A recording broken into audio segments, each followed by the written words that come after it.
Voici le replay de l'atelier Booster animé par Emeline.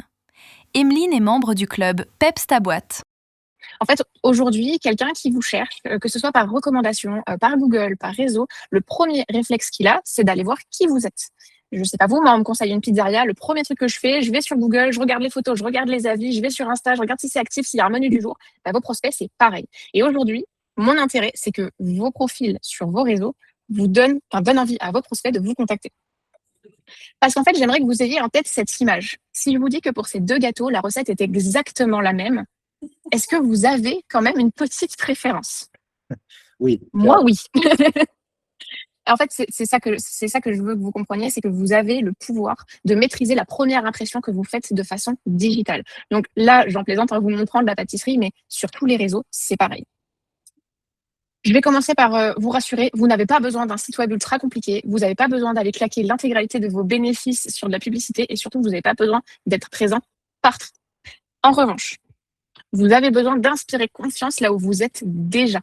Je vais vous donner 3 axes, 3 mots-clés à retenir pour vos profils. Soyez clair, il faut qu'on comprenne ce que vous faites en 5 secondes. Souvent, on prend l'image de est-ce qu'un enfant de 10 ans comprendrait ce que tu fais? C'est un peu la même idée. Si je vous dis je suis coach ou si je vous dis j'aide les dirigeants à, c'est pas du tout le même message, pas du tout le même impact.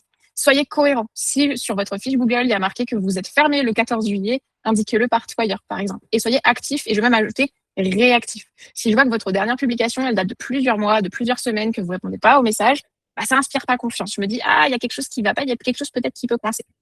Donc, vraiment, ayez ces 3 mots-clés en tête. Clair, cohérent, actif/réactif.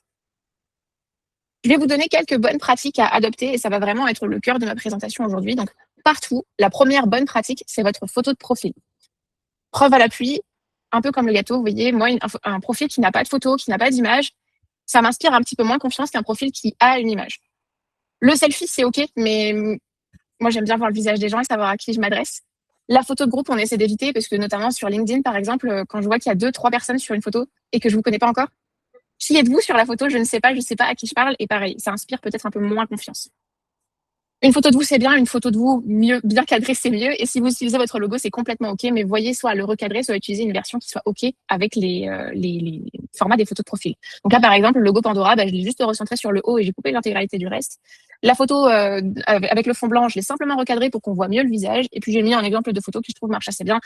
On n'est pas forcément sur un sourire très affiché si c'est pas OK pour vous, mais sur quelque chose qui quand même va inspirer confiance, une posture assez ouverte. Donc ça, c'est le premier conseil que je peux vous donner, votre photo de profil. Et surtout, si c'est possible pour vous, ayez la même partout. On va créer une cohérence entre les différents supports où vous êtes.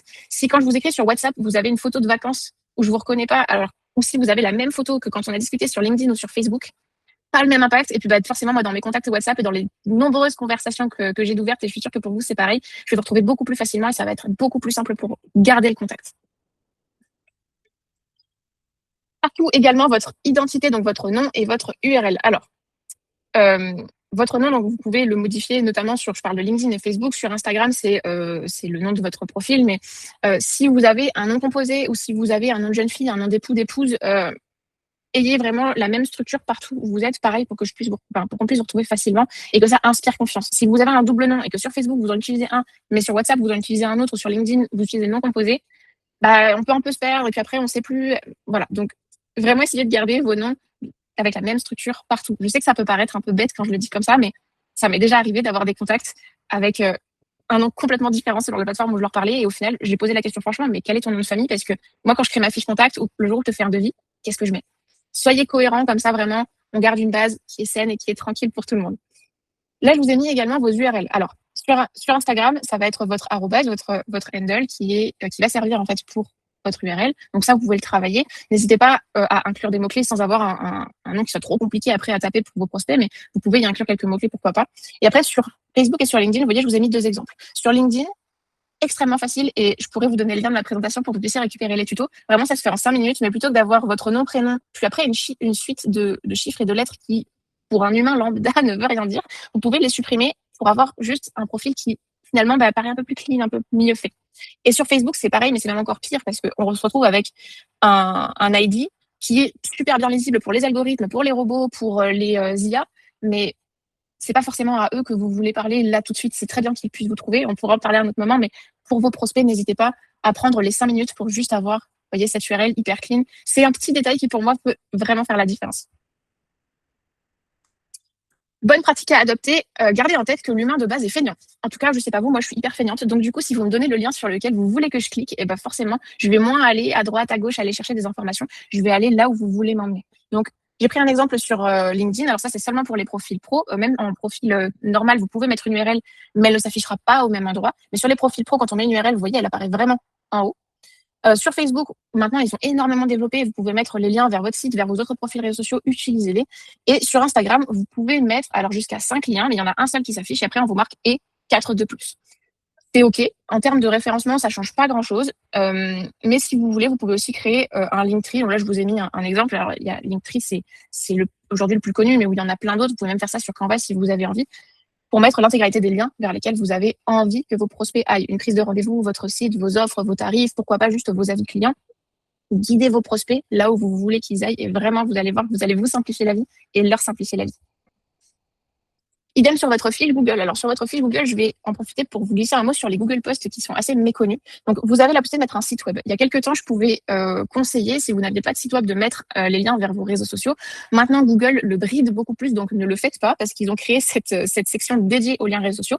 Donc, on a LinkedIn, Instagram, Facebook, YouTube, Twitter, Pinterest et je crois qu'ils ont mis Threads. Ça évolue pas mal, donc vous pouvez mettre tous vos liens là, ils sont visibles sur votre page. Et là, votre site web. Si vous n'avez pas de site, c'est pas grave, vous pouvez mettre pourquoi pas un calendrier ou n'importe quel autre outil de réservation, de rendez-vous avec vous. Et si vous avez envie de créer un site rapide, vous avez l'outil Google Website qui est gratuit et qui peut vous permettre d'avoir juste une petite page qui présente vos services et qui après va rediriger vers là où vous voulez emmener vos prospects. Et donc sur Google, sur votre fil Google, vous avez la possibilité d'utiliser les Google Posts. Ils s'affichent en bas de votre profil. Si je suis 100% transparente avec vous, ils sont beaucoup plus lus par des robots et des IA que par des vrais humains. C'est à peu près 5% des utilisateurs Google qui lisent les posts. Mais alors, ça vous permet quand même de faire du référencement, de travailler sur certains mots-clés pour que votre fiche Google remonte plus haut que celle de vos concurrents. Pour les 5% d'humains qui lisent vos posts, ça peut quand même être chouette d'apporter de la valeur et surtout, vous avez la possibilité de mettre des liens. Donc, pareil, on n'hésite pas. Moi, l'astuce que je donne pour pas avoir à se rajouter quelque chose, une fois par semaine, une fois par mois, la fréquence que vous voulez, prenez un post que vous avez préparé pour vos réseaux sociaux et dupliquez-le en Google Post. Comme ça, vous ne travaillez pas plus, mais vous travaillez plus intelligemment. Quelque chose qui est déjà prêt, on va pouvoir le réutiliser, le mettre sur Google. Super pour le référencement, on ajoute des liens et super pour les quelques prospects qui viendront le lire. Pour moi, c'est vraiment tout bénef.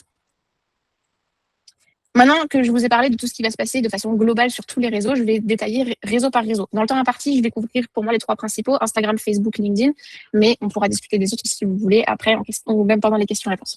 Donc sur Instagram, pour moi, 3 choses à travailler. Votre bio. Vous voyez, là, par exemple, j'ai pris 2 coiffeuses et maquilleuses qui sont pas très loin de chez moi. Vous voyez que sur les 2 bios, moi, il y en a une qui m'inspire beaucoup plus confiance et vers laquelle j'ai plus envie d'aller naturellement. Parce que il y a quelques informations, il y a un numéro de téléphone pour réserver. En dessous, en plus, elle avait super bien fait ses liens. Elle m'a emmené vers un Linktree avec son Planity, ses réalisations, etc. Enfin, c'était juste super bien fait. Alors qu'à côté, j'ai juste 2 hashtags. Vraiment, ça fait la différence visuellement quand on arrive. Deuxième chose que vous pourrez travailler, c'est vos publications épinglées. Donc, que ce soit en story épinglée, où là, vous pouvez mettre vos tarifs, vos actus, vos avis clients, vos process de prise de rendez-vous si vous en avez, même vous pouvez parler de vous, qui vous êtes ou ce que vous faites dans la vie. Vous avez la possibilité de travailler également la couverture de vos stories épinglées pour, vous voyez, créer une homogénéité. Là, par exemple, c'est leur logo, donc du coup, juste j'ai leur logo qui se réaffiche un peu plus bas, c'est super bien fait, c'est super bien pensé. Il y a de l'info et vous pouvez la modifier à n'importe quel moment, vous pouvez en supprimer, en ajouter, donc à utiliser sans modération. Et deuxième catégorie épinglée sur Instagram, c'est vos posts. Vous pouvez en épingler 3. Donc là, par exemple, je vous ai mis un exemple où on a un qu'est-ce qu'elle fait dans la vie, donc qui suis-je, et finalement comment je me suis créé une vie sur mesure, quelles sont mes offres. Et après, là, on repart, vous voyez, sur son feed puisque je n'ai plus l'épingle. C'est OK, vous pouvez utiliser 1, 2 ou 3 posts épinglés, mais on garde encore en tête que l'humain de base est feignant. Donnez-lui tout de suite l'information qu'il a envie d'avoir, que vous avez besoin qu'il ait. Dirigez-le et vraiment, vous allez voir, tout va bien se passer. Ensuite, je reviens à mon premier principe de base, être actif/réactif. Vous voyez, par exemple, ça, c'est un message que j'ai envoyé en 2022. Alors, si vous posez la question, j'ai toujours pas reçu de réponse. C'était une coiffeuse. J'avais un projet, pour être tout à fait transparente avec vous, c'est un projet qui m'a coûté 300 euros. Je lui ai écrit, elle m'a jamais répondu. J'ai été chez la concurrence. Elle a perdu 300 euros de business parce qu'elle ne m'a pas répondu. L'impact, il est énorme. Autre exemple, voilà, c'était une pizzeria. Son dernier poste, on est en juin 2026, ça date de novembre 2024. Ça m'inspire pas confiance, je sais pas ce qui se passe, je sais pas où on est, je sais pas. Voilà. Donc vraiment, moi quand je vous parle de actif-réactif, vous voyez l'impact que ça peut avoir. Sur Facebook, alors sur Facebook, pour moi, 2 aspects à travailler. Le premier, c'est votre bannière. Alors la bannière Facebook, elle est extrêmement pénible parce qu'elle n'a pas le même format sur ordinateur et sur téléphone. Donc du coup, je vais essayer de vous mettre un petit gabarit pour vous donner une zone de sécurité dans laquelle vous pouvez écrire et qui se verra sur tous les supports. Sinon, ce qu'il faut faire, c'est de pouvoir se dire, OK, là, ce sera coupé ici et là. Donc, ce que je mets sur les côtés, il ne faut pas que ça soit gênant. Je sais que mon prospect pourra cliquer dessus et avoir l'information par ailleurs. Mais là, je sais que dans cette zone-là, c'est là que je mets le plus important et ce que je veux qu'on voit. Deuxième aspect, donc c'est votre bio sur Facebook. Vous avez droit à un caractère, utilisez-les. Vous pouvez redire ce que vous faites. Vous pouvez mettre un petit call to action pour inviter à aller cliquer sur vos liens, puisque juste avant, je vous ai montré où mettre vos liens sur Facebook. Donc, vous allez pouvoir rediriger votre prospect. Utilisez ces caractères-là. Sans un caractère, si vous avez un peu de mal à le réécrire, les IA savent super bien le faire en tenant la contrainte de dire voilà, je veux me présenter, mais j'ai que cette place-là. Et enfin, sur LinkedIn, pour moi, 4 sujets à travailler sur LinkedIn. Le premier, c'est la bannière, beaucoup moins pénible que sur Facebook, puisque sur mobile, ça s'adapte. Donc, c'est plus petit, c'est un petit peu moins lisible, mais il n'y a pas besoin d'avoir une zone de sécurité en disant mince, le reste ne va pas se voir, c'est OK.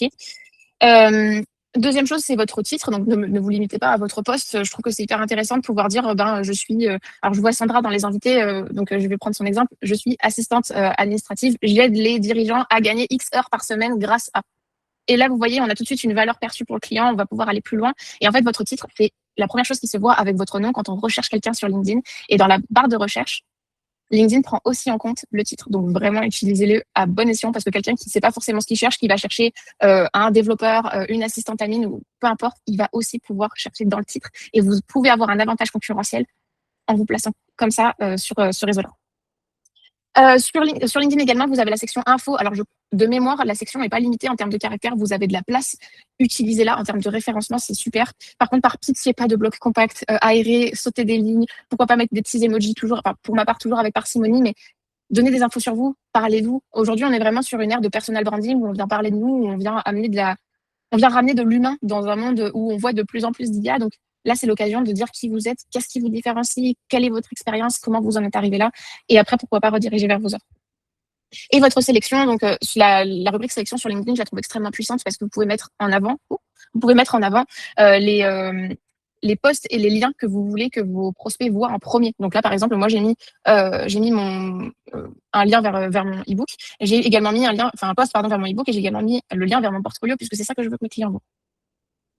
Alors, j'avance parce qu'en fait, le temps passe vite. Petit bonus, vous pouvez connecter Facebook et Instagram ensemble pour pouvoir poster sur les deux en même temps et pouvoir gagner du temps. Donc, pareil, vous aurez accès à la présentation. Vous pourrez revoir la vidéo pour voir comment savoir si tout est bien mis ensemble. Si vous utilisez la Meta Business Suite, et on pourra pareil en discuter, pourquoi pas dans un autre atelier, vous pouvez voir si vos deux profils sont bien liés. Et quand vous publiez sur Instagram, vous pouvez voir si vous partagez également sur Facebook. Pareil, on gagne du temps, on évite de s'ajouter de la charge de travail. Et si moi je suis un humain feignant, je peux considérer que tout le monde l'est. Donc du coup, gagnez du temps, soyez efficace et efficient et pas de prise de tête. Je vous mettrai également un lien vers moi, une newsletter que je lis de façon hyper régulière avec toutes les dimensions pour les réseaux sociaux, que ce soit sur les posts, les photos de profil, les bannières. Tout est à jour et vous pourrez soit aller dans Canva avec des gabarits préexistants, soit pouvoir vérifier si votre bannière est à jour, si vous avez besoin de la retravailler.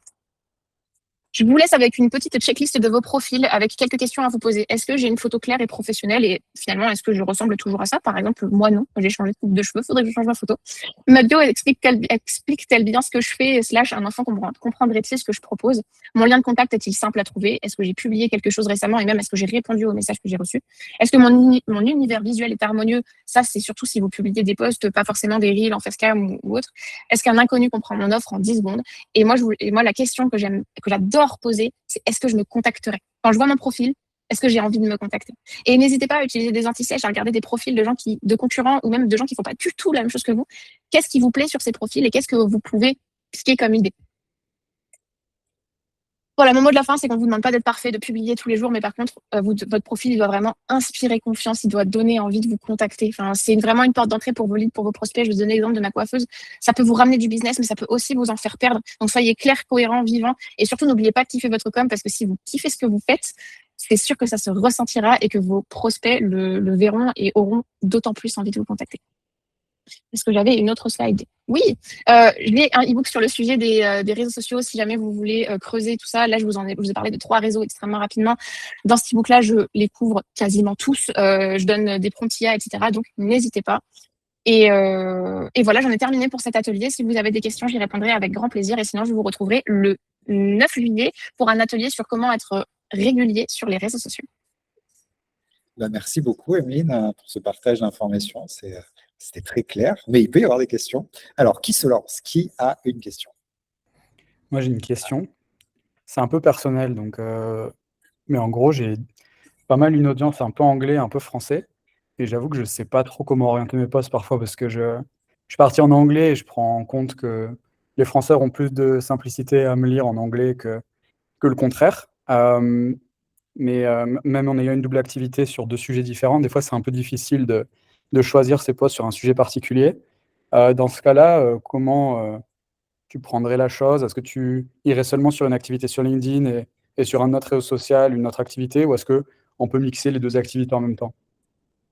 Alors pour moi, tu peux mixer les 2 activités, surtout sur LinkedIn, puisque je te le disais un peu plus tôt, on est vraiment maintenant sur une ère de personal branding. Donc c'est toi qui portes tes activités. Tu parles en fait au nom de Benjamin, qui parle de. Alors toi, de mémoire, tu parles aux représentants commerciaux et je n'ai pas ta deuxième activité. Ah si, de voyage.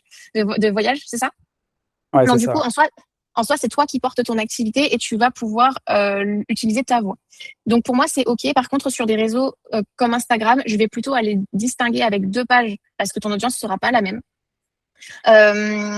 Et sur Facebook, pareil, j'utiliserai du coup une page pour parler de tes activités. Et après, ce que tu vas publier avec ton profil, ça va être ta voix et ton personal branding, vraiment avec Benjamin, créateur de activité 1, activité 2, où tu peux en parler, où tu peux capter des prospects. Par rapport à la langue, aujourd'hui, pour moi, c'est plus du tout une barrière dans la mesure où tous les réseaux sociaux ont des modules de traduction intégrés. Donc, sur les vidéos, oui, ça met des sous-titres. Le seul endroit où ce ne sera pas traduit, c'est sur les images. Donc là, à voir, est-ce que sur LinkedIn, par exemple, tu parles qu'avec des anglophones, privilégie l'anglais. Et après, sur Facebook, Instagram, à voir quelle est ta cible principale sur ces plateformes-là. Et tes statistiques peuvent te donner énormément d'informations. OK. Merci beaucoup. Merci, Benjamin. Est-ce qu'il y a d'autres questions? Visiblement, Emeline, tu as été très claire sur le Parfait. sujet. Encore merci pour cette présentation. Bon, on va passer à la fin de l'atelier. Je vais vous présenter rapidement le club Peps ta boîte. Je vais vous partager ça. Donc, Emeline est déjà membre, Benjamin, Manon, Tiffany, moi-même. Donc voilà, il y a plusieurs membres Peps et il y en a qui ne le sont pas encore, peut-être qui vont le devenir. Donc, je vous présente ça rapidement, ce que ça peut éventuellement vous apporter. Donc, c'est un club qui est axé sur contrer l'isolement du chef d'entreprise. Trop souvent, on est seul dans son coin quand on est chef d'entreprise. Du coup, s'il y a des succès, on n'a personne avec qui les fêter. Et si des fois, il y a des coups de mou où on aimerait brainstormer, réfléchir à confronter ses idées avec d'autres chefs d'entreprise, ben pareil, on est seul. Donc là, l'idée du club, c'est que ça n'arrive pas. C'est-à-dire que si vous avez des succès à fêter, fêtez-le avec des membres Peps ta boîte. Si vous rencontrez des problématiques, discutez-en avec des membres Peps ta boîte. Si vous avez besoin de confronter des idées que vous avez, si vous avez besoin de brainstormer, vous pourrez aussi donc vous entourer de membres Peps ta boîte, créer vos équipes, en fait, un mini-club au sein du club, un peu un conseil d'administration, 2-3 personnes. Vous pouvez choisir les règles que vous voulez, vous réunir toutes les semaines, toutes les 2 semaines, tous les mois, et puis échanger sur ce qui va pas, vos idées. Donc ça, c'est important de ne pas rester seul quand on est chef d'entreprise. On a mis d'autres choses en place, donc c'est aussi d'avoir plus de visibilité, puisque si on est seul dans son coin, c'est compliqué d'avoir de la visibilité. Par contre, si on discute avec 2 nouveaux chefs d'entreprise chaque semaine, ben là, on va justement gagner en visibilité. Ces chefs d'entreprise vont apprendre à comprendre ce que vous faites et probablement en parler autour d'eux. Et donc, sur une année complète, sur 52 semaines de mise en relation chaque semaine avec des nouveaux chefs d'entreprise, ce qui peut se passer, c'est que finalement, votre réseau va s'étendre et que d'autres chefs d'entreprise vont parler de votre activité. Et donc, l'idée, c'est de pouvoir trouver davantage de clients et surtout d'avoir une régularité sur vos réseaux sociaux, donc sur LinkedIn, sur Instagram, sur Facebook. Ça peut être pertinent de poster de manière régulière, d'où aussi ces ateliers boosters qui finalement viennent vous pousser à ça. Et il y a vraiment 2 stratégies. Nous, chez Peps, on pense que c'est important de se créer un réseau physique, de venir discuter avec des gens, etc. Mais on pense que c'est tout autant important de finalement avoir une présence sur le numérique, sur Internet, mais de manière plutôt régulière parce qu'il y a beaucoup de clients qui peuvent vous découvrir au travers de vos réseaux sociaux. Et si la bio est bien faite, si les photos sont bien cadrées, si le message est clair, si vous faites des choses plutôt régulièrement, ça va donner envie de vous contacter. En plus, vous savez, il y a des études qui sortent sur le fait que un prospect, un client a besoin de nous voir 3, 5, 7, 10 fois avant éventuellement de nous faire confiance et de prendre une de nos prestations. Donc ça, c'est aussi l'idée, c'est qu'on vienne travailler tout ça ensemble au sein du club. Voilà. Donc si ça vous intéresse d'en savoir plus sur le club, vous pouvez vous inscrire. Il y a un lien Calendly, on va le mettre dans le chat. Donc, vous pourrez passer 15-20 minutes en visio avec moi. Je suis le fondateur du club. Et je pourrai vérifier avec vous si c'est pertinent ou pas que vous rejoigniez le club. Dans tous les cas, vous pourrez avoir un mois gratuit. Donc là, vous avez été invité par une personne. Et du coup, cette personne pourra vous donner son lien de parrainage, ce qui vous donnera un mois gratuit pour tester la plateforme. Donc, on a carrément développé une plateforme où il y a plein d'actions qui sont possibles pour justement gagner en visibilité, etc. Donc, il y a tout un tas de choses à faire. Donc, je vous présenterai tout ça lors de la visio. Et ensuite, c'est sans engagement. Donc, si au bout d'un mois, vous trouvez que ce n'est pas intéressant pour vous, vous pouvez partir. Si au bout de 3 mois, vous trouvez que ce n'est pas intéressant, vous pouvez partir, etc. Voilà. Pas de question de mon côté, mais justement, vu que je travaille beaucoup sur les sujets réseaux sociaux avec mes clients, je vois vraiment l'effet boule de neige qui est en train de se créer et je voulais vraiment vous partager un retour d'expérience sur, ça doit faire un peu moins d'un mois que j'utilise. Je vois une vraie différence et ça a été super bien pensé. Donc, je recommande chaudement vraiment à ceux qui ne sont pas encore membres, au moins de découvrir l'outil. Peps ta boîte, c'est le club qui connecte les entrepreneurs entre eux.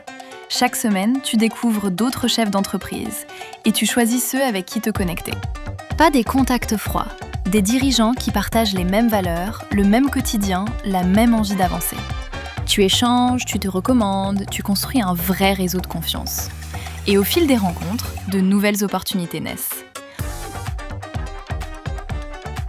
On va plus loin et plus vite, bien entouré. Alors entoure-toi des bonnes personnes. Dans le club, chacun peut contribuer à la réussite des autres. Et plus tu vas vers les autres, plus ton réseau se construit. Alors, tu nous rejoins et tu deviens un pet.